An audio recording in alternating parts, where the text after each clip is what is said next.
So I figured I'd be remiss if I didn't comment on the whole Daggerheart versus D&D situation that's going on. Well, I've run a playtest, and I'm going to give you my thoughts in 5 minutes or less.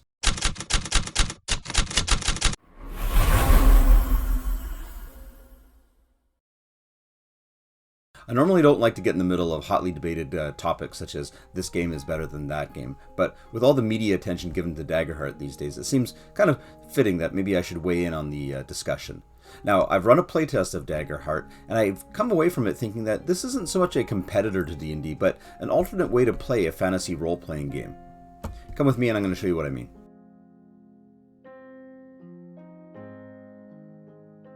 Now, before you evaluate a new role-playing game, I really think it's important that you set aside any preconceived notions that the game is going to be the same as the game that you're currently playing. Now, in the case of Dungeons & Dragons and picking up a new game like Daggerheart, it's really important because I think that's going to cloud your judgment of what the game is about and what the new game kind of plays like.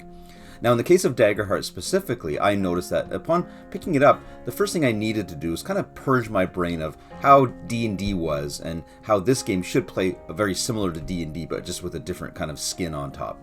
When I dove into the game rules, I found that there was a lot of things that were similar to Dungeons & Dragons, but there was a tremendous amount of differences in the game. And by letting go of some of those preconceived ideas, it allowed me to sort of fully understand how I should play Daggerheart and how I should present it to my players. Step number 1, purge your mind, free your mind.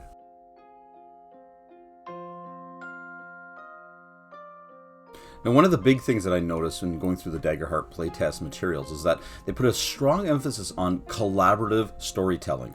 Now, I've started integrating that into my D&D games prior to this, but when I started reading through the Daggerheart compendium, it became very evident that this is a core element of the gameplay system. They reiterate it time after time, and it can be a little bit jarring for players who aren't used to that sort of style of role-playing. In one particular instance in the startup adventure, there was a scene that required you to read aloud a narrative text box describing sort of what the adventure was all about and what the players were tasked with doing. Now, as written, it just simply described a chest that had been magically reinforced to protect it. I took it a step further and leaned into the fact that maybe I should give the players a chance to envision and describe what that chest looked like.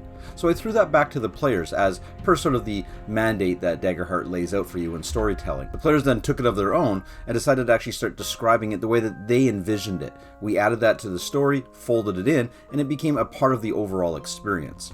I could go on and list numerous cases where this was the case, whether they be describing the environment or just engaging the players and asking them what they were going to do to contribute to the scene from a storytelling point of view and from a narrative point of view. This back and forth exchange was really welcoming, and it actually kind of opened my eyes up to how I'm going to apply that in other games that I play. I'm not a big fan of crunch when it comes to role-playing games. Chalk it up to my 50-year-old brain not being able to handle all the minutiae in the rules.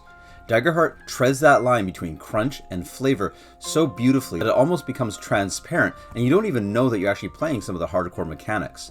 One of the beautiful things about the game is that there is no hard transition between a role-playing moment and a combat moment.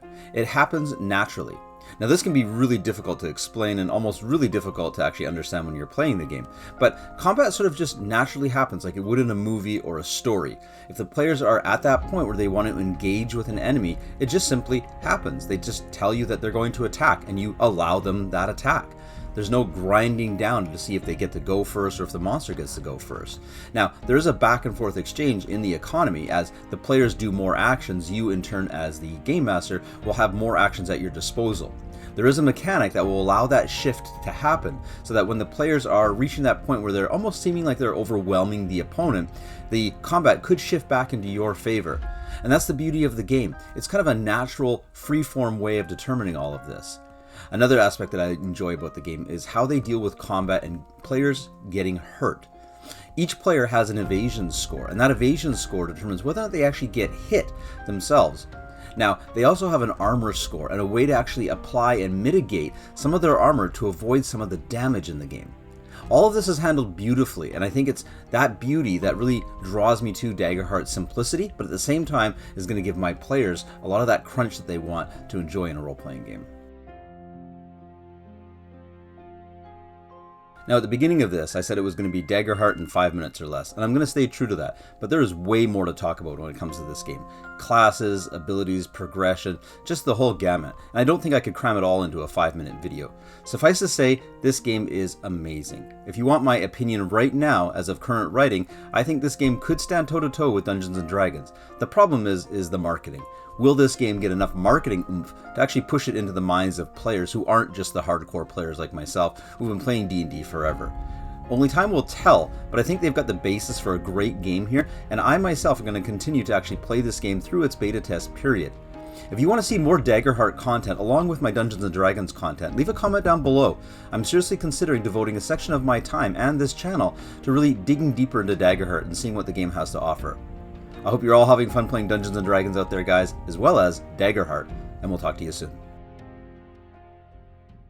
Before you go, I need your help. I'm trying to grow the exposure of what we do here at Maverick Games. My goal is to actually bring information to parents and students for fun, academics, and even support of neurodivergency. Please subscribe, and make sure you click on those notifications. I don't do paid ads or sponsorships. And I hope that you can find content here that's enjoyable for yourself and maybe others. Thank you very much, and thanks for tuning in.